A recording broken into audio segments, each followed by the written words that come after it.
सर्वांना माझा नमस्कार. झेडपी डिजिटल या आपल्या यूट्यूब चॅनलवर मी आपणा सर्वांचं हार्दिक स्वागत करतो.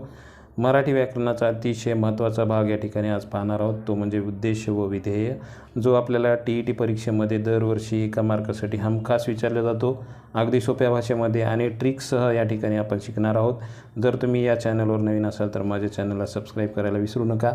चला तर मग आपण आजच्या या व्हिडिओला सुरुवात करूया. पहा, या ठिकाणी आपल्याला थोडक्यात समजावून घ्यायचं आहे की वाक्याचे दोन महत्त्वाचे भाग असतात. वाक्यामध्ये दोन महत्त्वाचे भाग जे आहेत तो म्हणजे या ठिकाणी पहिला भाग उद्देश आणि दुसरा भाग हा विधेय असतो. उद्देश आणि विधेय म्हणजे काय हे आपण समजून घेऊया. पहा, या ठिकाणी वाक्यात ज्याच्याबद्दल काहीतरी बोलले किंवा सांगितले जाते तो मुख्य घटक म्हणजेच या ठिकाणी उद्देश होय.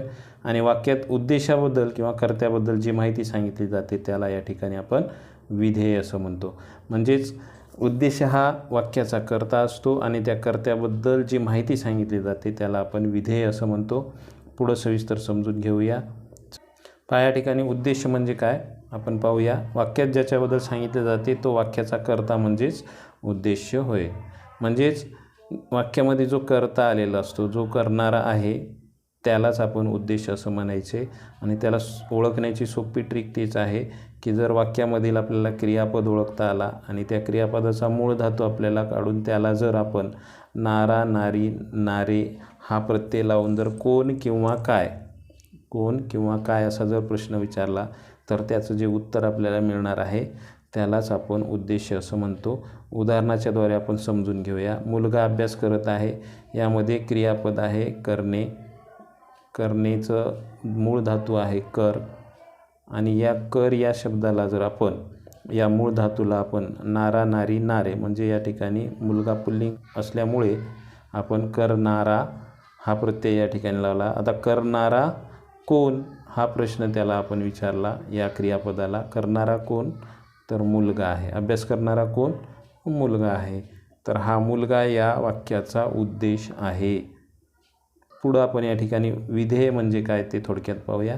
विधेय म्हणजे उद्देशाबद्दल म्हणजेच कर्त्याबद्दल जे काही सांगितले जाते त्याला विधेय म्हणतात. प्रामुख्यानं आपण पाहू शकतो की वाक्यामध्ये जो क्रियापद आणि त्याच्यासोबत आलेले शब्द यांचा समावेश या विधेयामध्ये होत असतो. म्हणजे वाक्यातील क्रियापद आणि त्याच्यासोबत असलेले शब्द यांचा समावेश विधेय या भागामध्ये होतो. याला ओळखण्याची सोपी ट्रिक काय आहे की वाक्यामधील उद्देश म्हणजेच कर्ता वगळल्यावर उरलेला जो संपूर्ण भाग आहे तो विधेय असतो. पहा, या ठिकाणी कर्ता किंवा उद्देश आपला मुलगा आला होता आणि उरलेला हा जो भाग आहे तो पूर्ण भाग विधेय म्हणून ओळखला जातो. म्हणजे सोपी अशी ट्रिक आहे की जे कर्ता आहे त्याला सोडून जो बाकीचा भाग आहे तो सर्व विधेय आहे. काही उदाहरणाच्या माध्यमातून परत एकदा समजून घेऊया. तर पहा, या ठिकाणी वाक्य आहेत पक्षी आकाशात उडतात. पहा, आता उडतात म्हणजे उडणे हा या ठिकाणी क्रियापद आहे आणि उड हा त्याचा मूळ धातू आहे. उडणारे नारा, नारी, नारे यापैकी आपण आपला पक्षी अनेक वचने असल्यामुळे उडणारे असं या ठिकाणी आपण लावलं. उडणारे कोण हा प्रश्न आपण विचारला क्रियापदाला. उडणारे कोण तर या ठिकाणी आपल्याला उत्तर मिळते पक्षी. उडणारे कोण, आकाशात उडणारे कोण पक्षी. तर पक्षी हे उद्देश आहे आणि हा उद्देश सोडून बाकीचा जो भाग उरलेला आहे आपल्या ट्रिक्सनुसार तो भाग म्हणजे विधेय आहे. म्हणजे आकाशात उडतात हा विधेय आहे. ताजमहल सुंदर आहे. ताजमहाल सुंदर आहे. ह्या वाक्यामध्ये पहा सुंदर आहे म्हणजे असणे. असणे हा क्रियापद आहे. तर असणारा कोण या ठिकाणी अस हा त्याचा धातू. असणारा कोण हा जर आपण या ठिकाणी प्रश्न विचारला तर त्याचं उत्तर आपल्याला ताजमहल असं मिळते. असणारा सुंदर असणारा कोण ताजमहल. म्हणून या ठिकाणी ताजमहल हा उद्देश आहे आणि उरलेला भाग सुंदर आहे हा विधेय आहे. सचिन क्रिकेट खेळतो. तर पहा, या ठिकाणी खेळणे हा या ठिकाणी क्रियापद आहे. खेळ हा त्याचा मूळ धातू आहे. आता खेळणारा कोण तर तो सचिन आहे. खेळणारा कोण सचिन आहे.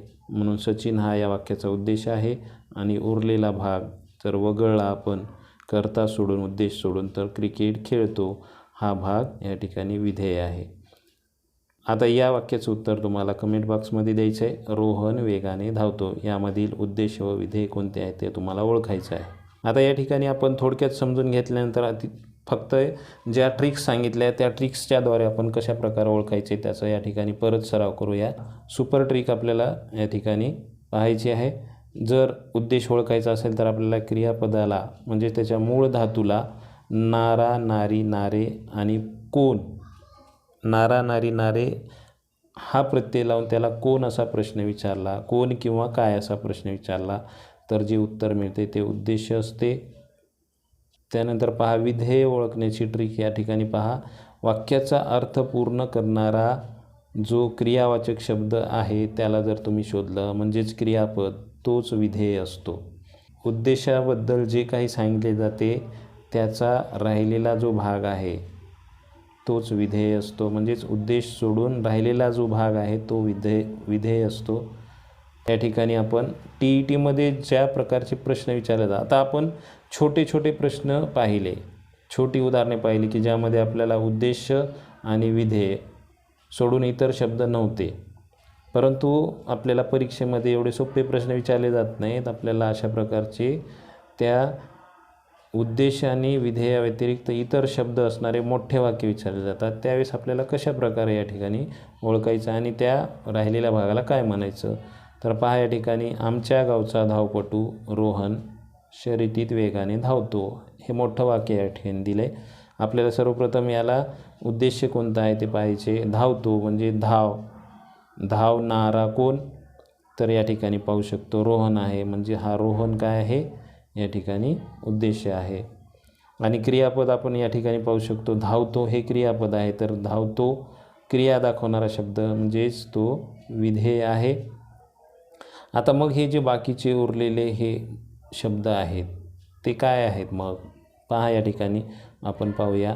हा जो बाकी या ठिकाणी भाग उरलेला आहे आमच्या गावचा धावपटू, याला काय म्हणायचं तर त्यालाच आपण उद्देश विस्तार म्हणतो. म्हणजेच ज्या उद्देशाबद्दल सविस्तर माहिती दिलेली असते त्याला उद्देश विस्तार असं म्हणतात. म्हणजे उद्देश रोहन आहे आणि रोहनबद्दल माहिती दिली, आमच्या गावचा रोहनबद्दल माहिती काय आमच्या गावचा धावपटू हा रोहन आहे आणि रोहनबद्दल माहिती दिल्या म्हणून या ठिकाणी उद्देश विस्तार असं म्हणायचं. आणि धावतो हा क्रियापद आहे आणि धावण्याची क्रिया कशी आणि कोठे झाली याविषयी माहिती दिली आहे, म्हणजे सविस्तर माहिती दिल्या म्हणून या ठिकाणी विधेय विस्तार असं त्याला म्हणायचं. विधेय हे धावतो आहे आणि ते धावण्याची क्रिया कधी, कशी व कोठे झाली याची माहिती देणारं या ठिकाणी जे शब्द आलेत त्यांना आपण विधेय विस्तार म्हणतो. म्हणजे शर्यतीत वेगाने हे विधेय विस्तार आहे. पुढचं या ठिकाणी वाक्य आपण पाहूया. सुंदर आणि रंगीबेरंगी पक्षी उंच निळ्या आकाशात उडतात. सर्वात प्रथम उद्देश ओळखायचा आहे तर क्रियापद उडणे आहे. उडणारा किंवा उडणारे या ठिकाणी पक्षी आहेत. उडणारे कोण पक्षी आहेत म्हणजेच पक्षी हे उद्देश आहेत. आणि उडतात ही क्रिया आहे म्हणजेच उडतात हे विधेय आहे. आणि आता पहा या ठिकाणी सुंदर आणि रंगीबेरंगी हा जो भाग आहे ते पक्षाबद्दल माहिती देणारा आहे म्हणून त्याला उद्देश विस्तार म्हणतात. आणि उंच निळ्या आकाशात हा भाग उडण्याची क्रिया कोठे झाली याविषयी माहिती देतो म्हणून त्याला विधेय विस्तार असं म्हणायचं. तर परीक्षेमध्ये आपल्याला उद्देश विस्तार ओळखा, विधेय विस्तार ओळखा असा सुद्धा प्रश्न येऊ शकतो. तर पहा तुमच्यासाठी एक प्रश्न या ठिकाणी अतिशय सोपा प्रश्न आपण जे या ठिकाणी सोप्या रीतीनं पाहिले आणि ट्रिक्ससह पाहिले त्यावरून तुम्हाला या ठिकाणी ओळखायचं आहे. काळा घोडा मैदानात वेगाने पळाला. आपल्याला या वाक्यातील उद्देश विस्तार ओळखायचा आहे. उद्देश विस्तार आपण उद्देश विस्तार म्हणजे काय ते या व्हिडिओमध्ये सविस्तर पाहिले.